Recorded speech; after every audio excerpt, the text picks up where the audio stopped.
다 함께 따라하겠습니다. 한가족 되어 잔치하는 교회. 한가족 되어 잔치하는 교회.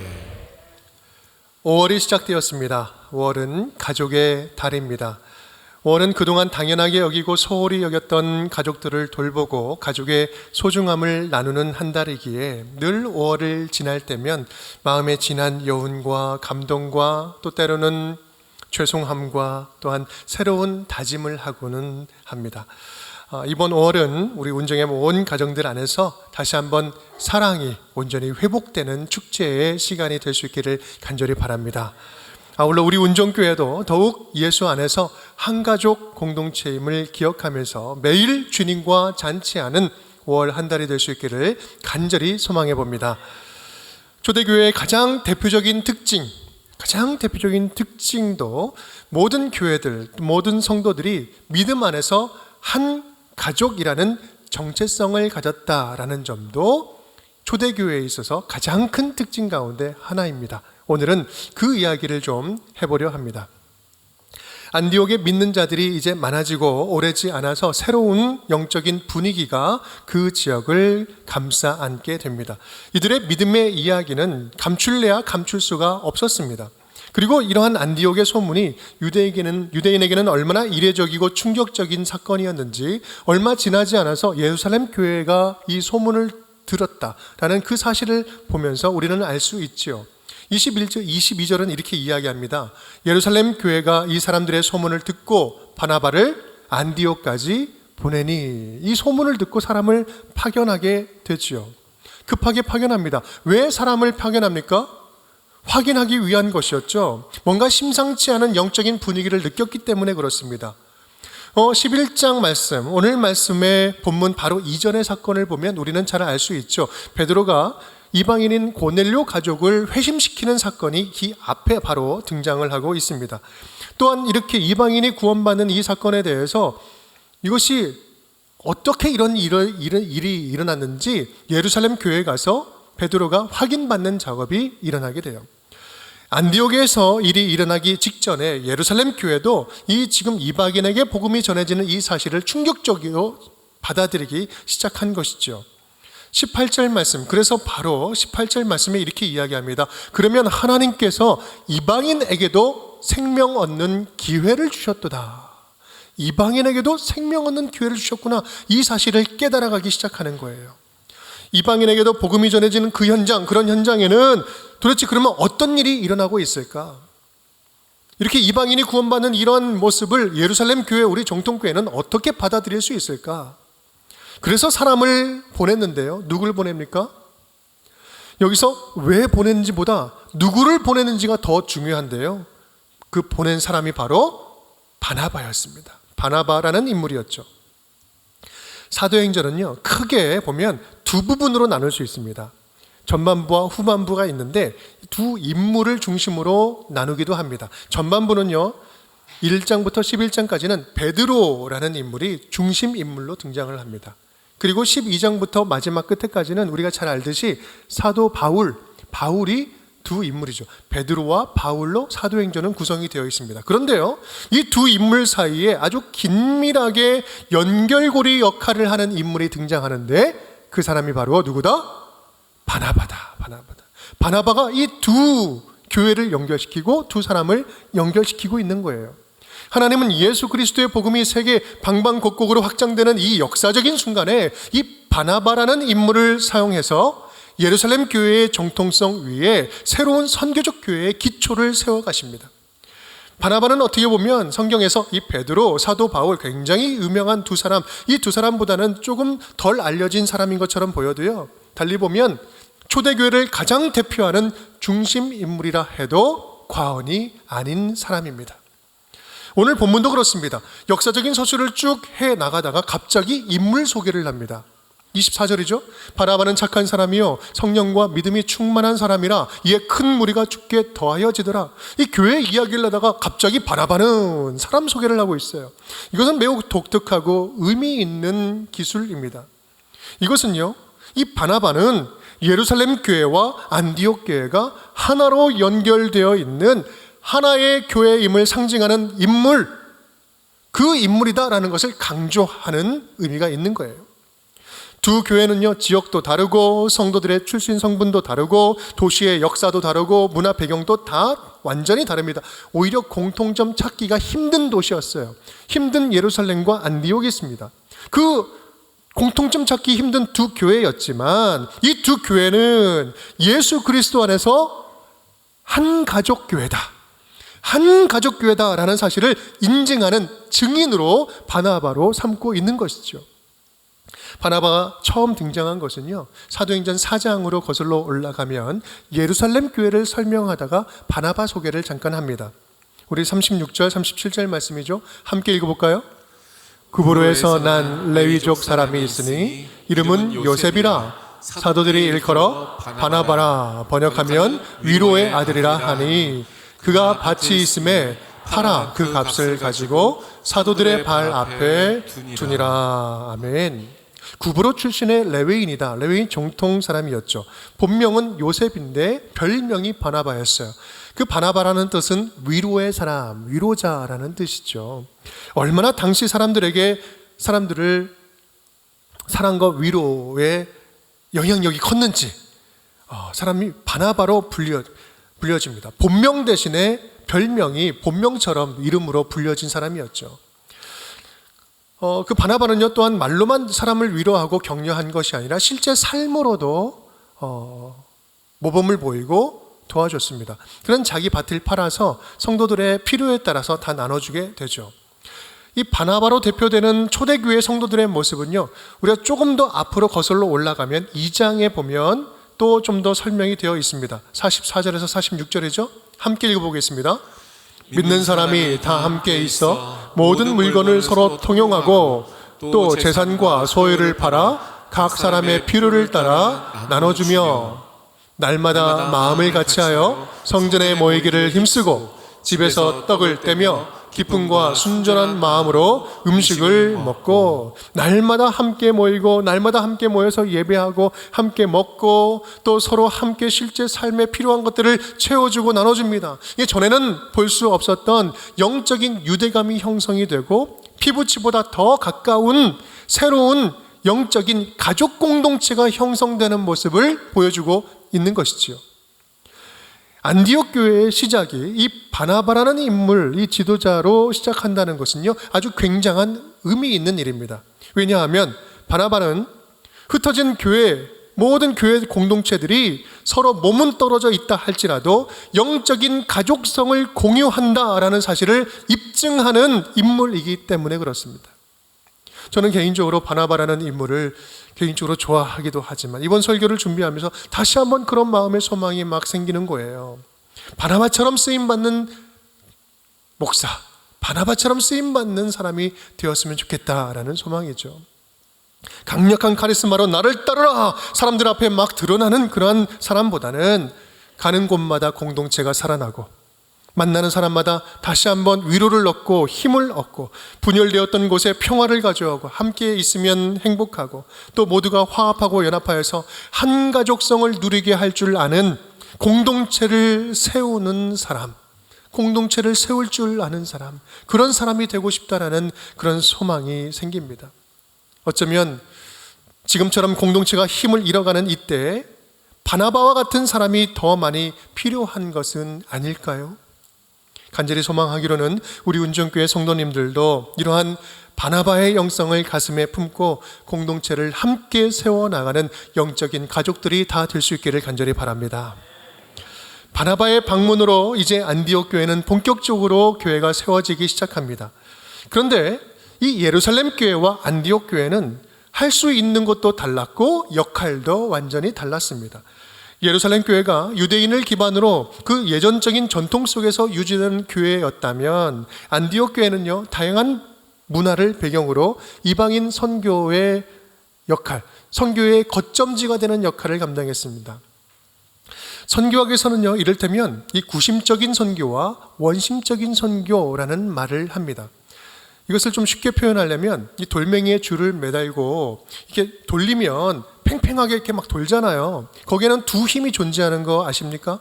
끌어당기는 힘과 나가려고 하는 힘, 바로 그걸 이야기하는 거예요. 하나님의 선교는 밖으로 나가려고 하는 원심적인 선교가 있고, 또 한 가지는 안으로 끌어당기는 구심적인 선교가 있다. 이 선교가 팽팽하게 균형과 조화를 이루면서 이루어지는 것이 하나님 선교의 역동적인 모습이다라는 거예요. 성경에는요, 창세기부터 요한계시록까지 끊임없이 이 다양한 역동적인 구심적 선교와 원심적 선교가 등장을 합니다. 근데 특히 이 사도행전에 나타나는 이 두 교회가 이러한 아주 조화로운 선교의 전형을 보여준다라고 말할 수 있죠. 역동적으로 나가는 안디옥 교회 선교, 또한 역동적으로 흡입하는 예루살렘 교회의 성도입니다. 이 땅의 교회는 정말 다양하지요. 할 수 있는 것도 다르고 해야 할 역할도 다 다릅니다. 다 같을 수도 없고 같을 필요도 없습니다. 오히려 다르기 때문에 함께 모여서 협력할 때 서로 채워가면서 하나님 나라를 더욱더 멋지게 세워가는 것이죠. 다만 모습과 모양은 달라도 한 가족이 되고 동질의 교회가 될 수 있는 단 하나의 이유가 있다면 그것은 바로 예수 그리스도 안에서 한 생명을 얻은, 새 생명을 얻은 하나님의 자녀라는 DNA를 함께 가졌다라는 사실입니다. 여러분, 너무나도 당연한 이야기지만 우리는 교회의 하나됨을 이해할 때 다른 어떤 곳에서 하나됨의 이유를 찾아서는 안 됩니다. 바나바가 가졌던 그 위대한 영적인 안목이 바로 여기에 있었어요. 오늘 바나바가 안디옥에 도착해서 그들을 보고 기뻐합니다. 왜 기뻐합니까? 그들 가운데 있는 하나님의 은혜를 본 거예요. 하나님의 은혜를 봤는데 그러면 도대체 어떤 은혜의 모습을 바나바는 그들에게서 보았을까요? 여기서 자세히 설명은 하지 않지만 11장 17절 18절 말씀 바로 앞에 있는 말씀을 미루어 보면 우리는 충분히 알 수 있습니다. 하나님의 선물인 성령의 역사를 본 거예요. 성령이 안디옥에 있는 사람들의 영적인 눈을 열어서 참 하나님을 모르고 살던 자신의 옛 모습을 발견하고 처절하게 회개하는 삶, 회개의 역사가 일어난 거예요. 이것이 18절의 이야기 아닙니까? 그래서 이방인에게도 생명을 얻는 회개함을 주셨도다. 이전에 우리가 깨달은 게 그거잖아요. 이 회개의 역사는 성령이 아니고서는 불가능한 겁니다. 그리고 그들은 복음이 가져온 새로운 삶을 자발적으로 살아내기 시작하는 거예요. 예전에 살던 이방인의 삶의 방식은 버려버리고 완전히 다른 삶을 살아내기 시작합니다. 바나바는 그것을 본 거예요. 이것은 예수 그리스도의 십자가의 능력으로만, 그 안에서만 경험할 수 있는 하나님의 은혜, 그 하나님의 은혜였던 거예요. 그리고 그들 가운데 임한 하나님의 은혜를 바라보니 바나바는 그들도 우리는 영적인 한 가족이다, 영적인 예수 안에서 영적인 한 가족이라는 사실을 의심할 수 없이 확신할 수 있었던 것입니다. 여러분, 혹시 문화도 상황도 처지도 완전히 다른 아주 낯선 크리스찬의 모습, 크리스찬 만나본 적 있습니까? 저는 예전에 종종 각국의 다른 나라 분들, 다른 혈통의 인종의 선교사님들을 만난 적이 있는데요, 참 신기한 것은 제3국의 전혀 다른 문화, 전혀 다른 언어, 풍습 속에서 살던 분인데요, 이야기를 나누다 보면, 믿음의 이야기를 나누다 보면 예수 안에서 모든 장벽을 뛰어넘는 너무나도 확실한 동질감을 느끼게 된다는 사실이에요. 그분이 고백하는 하나님, 그분이 말하는 하나님, 그 하나님을 보면 시대와 장소와 연령과 풍습과 상관없이 너무나도 우리가 고백하는 살아계신 임마누엘 하나님, 역사하시는 하나님의 고백과 너무나 똑같은 그 하나님을 고백한다. 전혀 이질감이 없어요. 그래서 사도 바울은요, 이런 표현을 썼죠. 고린도전서 12장입니다. 은사는 여러 가지나 성령은 같고 직분은 여러 가지나 주는 같으며 또 사역은 여러 가지나 모든 것을 모든 사람 가운데서 이루시는 하나님은 같으니, 주님도 같고 성령 같고 하나님 한 분이라는 사실이에요. 바나바는 오늘 안디옥의 성도들에게 임한 하나님의 은혜를 보면서 우리는 영적으로 한 가족입니다, 영적으로 한 가족임을 느꼈어요. 그리고 그때부터 가족처럼 섬기기 시작합니다. 예수 그리스도 안에서 동질감을 확인했기 때문에 그래요. 전혀 낯선 곳에서, 전혀 예상치 않은 곳에서, 먼 곳에서 영적인 동질감, 영적인 가족을 만난 바나바의 심경은 어땠겠습니까? 너무나 기뻤던 거예요. 오늘 본문 말씀 보면 기뻐하여, 이게 네 글자로 끝나는 것 같지만 여러분, 여기에 담겨져 있는 기쁨을 어떻게 우리가 이루 다 말할 수 있겠습니까? 믿음의 사람들이 어디를 가든 정말 한 하나님을 같이 섬기는 하나님의 영적인 가족을 만나는 것처럼 진짜 기쁜 것이 어디 있겠어요? 여러분, 여러분에게 있어서 우리 운정교회 공동체는 어떤 공동체입니까? 영적으로 결을 같이 하는 한 가족이라는 동질감, 우리는 한 식구라는 동질감을 얼마나 가지고 느끼고 계십니까? 아니면 함께 예배는 드리고 있지만 뭐 봐도 그만 안 봐도 그만, 뭐 그저 그런 사람, 세상의 타인처럼 그렇게 쉽게 너무나 남처럼 여기고 있지는 않는지요? 하나님의 은혜를, 하나님의 사랑을 받은 다른 성도님들의 간증, 고백, 이야기, 그런 다른 성도들의 이야기가 지금 여러분들의 신앙에 어떠한 영향을 미치고 있습니까? 그분의 믿음이 당신의 믿음으로 연결되고 있습니까? 여러분의 신앙이 다른 분들에게 전달되고 있습니까? 이어지고 있나요? 하나님께서 영적인 가족 공동체인 우리 운정교회에 이곳에 보내주셔서 믿음의 소통, 영적인 소통을 나눌 수 있도록 허락하신 하나님의 은혜에 진정으로 감사하고 있습니까?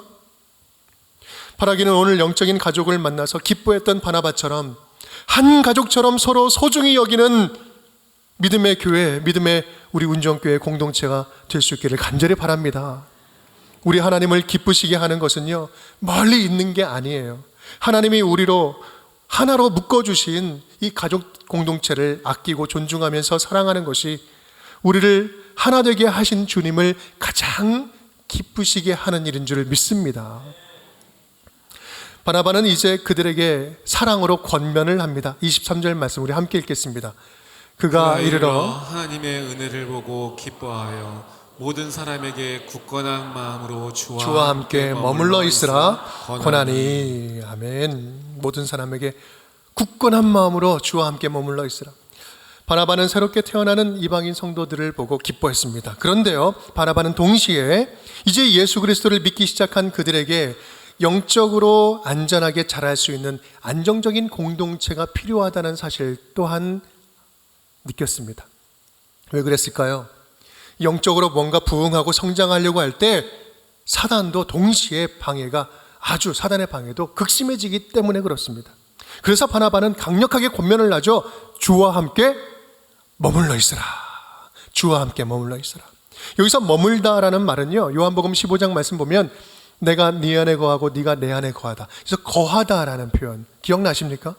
머물다, 거하다. 직역하면요, 딱 달라붙어 있다. 딱 달라붙어 있다. 떨어지지 않다라는 것을 말하는 거예요. 주와 함께라는 것은 주님의 말씀이 있는 곳, 말씀이 살아있는 공동체를 이야기하는 거죠.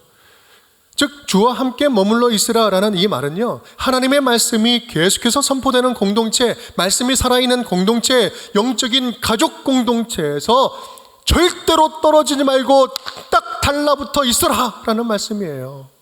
너희는 결코 공동체에서 떨어지면 안 된다, 떨어지면 죽는다. 너희는 반드시 믿음의 공동체에 딱 달라붙어 있어야만 한다. 여러분, 영적인 가족 공동체에 머물러야 할 근본적인 이유가 무엇일까요?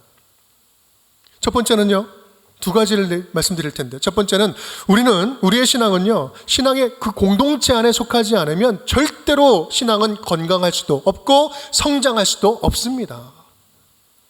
건강할 수도 없고 성장할 수도 없어요. 우리 하나님은 크고 위대하고 광대하고 다양하고 역동적인 하나님이십니다. 그런데요, 혼자 믿으면은요, 내가 경험한 하나님, 그만큼의 하나님만 알고 경험하는 거예요. 굉장히 편협한 믿음을 갖게 되는 거죠. 배타적으로 믿게 돼요. 우리의 신앙은 이 공동체 안에서 계속해서 점검받고 조율되고 배우고 훈련받아야 됩니다. 공동체 없이 혼자 신앙생활 하면은요, 열심히 하면 할수록 오히려 치우쳐지기 쉬워요. 내가 꽂히는 것만 계속해서 추구하거든요. 그러니 왜곡되는 거예요. 사단은 믿는 자를 가만 놔두지 않습니다. 스스로 믿음 유지하기가 힘들어요. 가장 쉬운 예로 보면요, 이 공동체가 없으면 제일 먼저 무너지는 게 뭔지 아십니까? 예배가 무너져요. 예배가 무너집니다. 그럼 삶이 허물허물해져요. 기도 생활이 자기 중심이 돼요. 내 시간 중심이 돼요. 그러면 영적인 힘을 잃어갑니다. 여러분, 신앙생활이 해도 되고 안 해도 되는 하나의 옵션으로 전락되는 것은요, 한순간이에요. 한순간에 무너져요. 공동체 안에서의 거룩한 매임은 나를 살리는 영적인 매듭이라는 사실을 반드시 기억해야 합니다. 영적인 가족 공동체에 반드시 머물러야 한 두 번째 이유가 있습니다. 두 번째 이유는요, 공동체에 속해 있어야만 예수님을 온전히 닮아갈 수 있기 때문입니다. 신앙은요, 예수님을 닮아가는 여정이에요. 여러 관계 속에서 예수님의 사랑을 실천하고 훈련하는 과정인 거죠. 교회는 예수를 닮아가는 훈련소예요. 특히 교회는요, 예수 그리스도의 무엇보다 십자가 사랑을 함께 배우고 훈련하는 훈련소인 것입니다. 우리는 신앙생활하면서 예수 그리스도를 믿고 구원받은 이 사실, 이 사건, 이것에 대해서 아주 강조를 하며 아주 감사해야죠. 맞습니다. 우린 구원받은 은혜, 이건 놀라운 은혜예요. 큰 은혜죠. 당연하죠. 그런데요, 정작 예수님께서 우리를 사랑하신 그 십자가의 사랑, 죽으면서까지 우리를 사랑하신, 희생하며 대신 죽으신 완전한 사랑을 닮아가는 일, 이 사랑을 배우는 일, 이거에 있어서는 관심이 많이 없어요. 그런 사랑은 너무나 이상적인 사랑, 예수님이나 가능한 거지 나한테 그런 거 이야기하지 마십시오. 이거는 나한테 불가능한 겁니다. 그러면서 회피하고 지레 겁먹고 포기해버리죠. 배우지도 않고 실천하려고 하지도 않을 뿐만 아니라 따라해볼 시도조차 하지 않습니다. 그러면서 내 신앙은, 구원받은 신앙은 아무런 문제 없는 신앙이다 라고 하면서 신앙생활 잘하는 줄 착각하지요. 여러분, 예수를 잘 믿는다는 것은 무엇을 말합니까? 힘들어도요, 잘 안 돼도요, 예수님 닮아가려고 힘쓰고 예수님 안에 담겨져 있는 그 십자가의 사랑을 닮아가는 것, 이것이 예수님 닮아가는 거 아니겠습니까? 교회는요, 예수님께서 보여주신 십자가의 그 사랑을 함께 배워가는 훈련소인 것입니다. 교회가 한 가족 공동체라는 의미도 바로 여기에 있어요. 가족이라는 것은 함께 살아가면서 사랑을 배워가는 원형 공동체이기 때문에 그렇습니다. 여러분 분명히 기억할 수 있기를 바랍니다. 사랑하기 때문에 가족이 되는 것이 아니라 가족이기 때문에 서로 사랑을 배워가는 것입니다.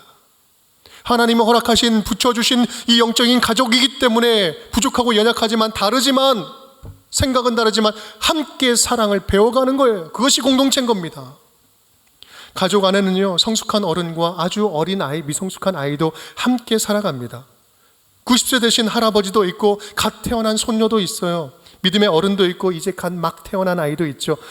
그래서 가족이니까 어른이 아이를 가르쳐 주는 거죠. 경험이 있으니까 가르쳐 주는 거고요. 가족이니까 때로는 따끔하게 혼내기도 하고요. 가족이니까 때로는 기약 없이 기다려 주기도 하죠. 이렇게 한 사람의 인격이 자라고 성장하게 됩니다. 여러분, 교회도 똑같지 않습니까? 교회 안에는 성숙한 성도와 미성숙한 성도가 함께 살고 있어요. 함께 공존합니다. 믿음의 어른도 있고 영적인 아이들도 많죠. 성숙한 성도들은, 여러분, 그래서 성숙한 사람들, 많이 배운 사람들, 자기들끼리만 모여있으면 안 되는 거예요. 함께 그 사람들끼리만 뭉치는 것이 아니라 계속해서 믿음이 흘러갈 수 있도록, 자랄 수 있도록 믿음의 어린 자들을 사랑으로 돌봐주고 가족 같은 관계를 유지하면서 더욱더 잘 돌봐주는 거예요. 서로 채우면서 성장하는 거예요.